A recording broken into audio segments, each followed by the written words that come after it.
Hello everyone. তো আমি এখন একটা জিনিস রান্না করছি, মানে সেটা কি তোমাদের সাথে শেয়ার করতে চলো। তো আমার এটা ভীষণ পছন্দের খাবার, এটা হচ্ছে চিংড়ি মাছের ভর্তা। তো আমি এখন রেডি করছি। এই যে এখানে আমি পেঁয়াজগুলো ফ্রাই করে নিচ্ছি। এর মধ্যে পেঁয়াজ, রসুন, লঙ্কা সমস্ত কিছু দিয়ে দেন, এরপরে আমি দেবো এর মধ্যে চিংড়ি মাছ। তো এখানে আমি চিংড়ি মাছগুলো দিয়ে দিয়েছি, এবার এটা হালকা করে আমি ভেজে নেব।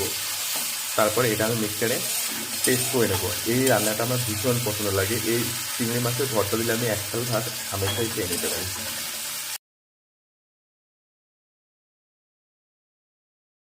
তো এবার খেয়ে দেখি কেমন স্বাদ হয়েছে। আমি যেহেতু আমার পছন্দের, তাই প্রথমে আমি চিংড়ি মাছের ভর্তাটা দিয়েই খাবো। তাকে খেয়ে দেখি কেমন টেস্ট। আমার জিভে জল আটকাচ্ছে।